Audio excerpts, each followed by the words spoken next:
नमस्कार। कहानी सुनी अनसुनी में आपका स्वागत है।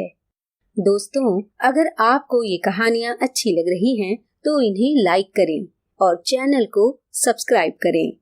आज मैं आपको सुनाने जा रही हूँ रविंद्रनाथ टैगोर की आत्मकथा जीवन स्मृति का 36वां भाग। आज के कथा चित्र का नाम है कारवाड़।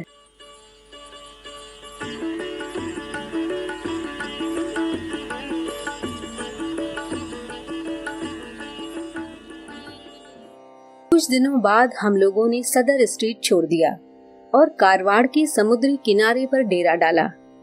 कारवाड़ बम्बई प्रेसिडेंसी के दक्षिण में कर्नाटक का एक खास शहर है। ये एला की बेलों और चंदन के पेड़ों वाला मलयाचल का देश है। मजले भाई साहब वहाँ जज थे। ये पहाड़ों से घिरा छोटा सा समुद्री बंदरगाह ऐसा सुनसान और ढका छिपा है कि शहर यहाँ अपनी शक्ल जाहिर नहीं कर पाया है। आधे चांद की शक्ल वाली रेत भरी नमजमीन ने नीले जल में ढेरों ऐसी बाहें फैला रखी हैं जैसे वो आसमान को बांध कर रखने की जीती जागती बेचैनी हो।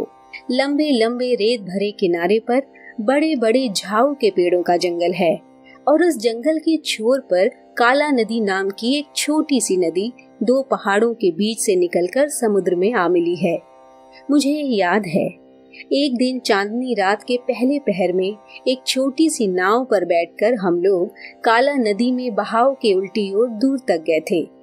एक जगह किनारे पर उतरकर शिवाजी का एक पुराना किला देखा और फिर नाव पर सवार होकर सैर करने लगे। सुनसान जंगल, पहाड़ और तंग धारा वाली चुप चुप नदी के सोते पर चांदनी रात ध्यान में बैठकर चंद्रलोक का जादू मंत्र पढ़ने लगी। हम लोग किनारे उतरकर एक किसान की कुटिया पर घेरेदार साफ सुथरे लिपे हुए आंगन में जाकर खड़े हुए। ढलवां दीवार के ऊपर से जहां चांद की चांदनी तिरछी होकर पड़ी थी, वहां घर के दालान के सामने आसन पर बैठकर खाना खाया। लौटते वक्त भाटे में नाव छोड़ दी। समुद्र के मुहाने तक आने में काफी देर लग गई थी। मुहाने पर ही रेत भरे किनारे पर उतर गए और पैदल घर की ओर चल पड़े। तब सुनसान रात, थिर समुद्र और झाऊ के जंगल की लगातार गूंजती आवाज थमी हुई थी। दूर दूर तक फैली रेतीली जमीन पर उगे पेड़ों की छाया चुप चुप थी। हरे भरे पहाड़ पीलापन लिए नीले आसमान के नीचे ध्यान में डूबे हुए थे और सफेद घनी चुप्पी पर हम कुछ आदमी अपनी काली छाया डालते हुए चुपचाप चले जा रहे थे। कैसे पल थे वो। जब घर पहुंचा तो नींद से भी बढ़कर न जाने किस गंभीरता में मेरी नींद डूब गई। उसी रात मैंने जो कविता लिखी थी, जाई जाई डूबे जाई, आरो आरो डूबे जाई, विह्वल अवश अचेतन, उसमें घर से दूर उस समुद्री किनारे पर बिताई उस रात का अक्स है।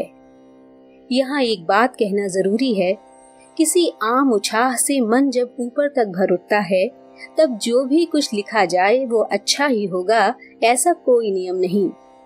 तब तो भरे भरे वाक्यों का खेल होता है। भाव के साथ भावुकता का आना जैसे एक बाधा है, वैसे ही काव्य रचना के लिए इस बाधा का न होना भी ठीक नहीं। असल में यादों की पूंजी से ही कविता का रंग खिलाना अच्छा है। ऊपरी तौर पर एक तरह की जबरदस्ती होती है। कुछ कुछ उसका कायदा कानून न तोड़ा जाए तो कल्पना अपनी जगह नहीं पा सकती। केवल कविता में ही नहीं, सब प्रकार की कला में भी कलाकार के मन को बेलौस होना चाहिए। आदमी के अंदर जो रचनाकार है, रचना उसी के हाथ में ना हो तो काम नहीं चल सकता। यदि रचना का विषय ही उसे लांग कर रचना के रूप में वजूद में आना चाहे तो उससे प्रतिच्छाया बन सकती है, प्रतिमूर्ति नहीं बन सकती। दोस्तों, ये था जीवन स्मृति का 36वां भाग। अगली बार आपसे फिर मिलूंगी एक नए कथा चित्र के साथ। नमस्कार।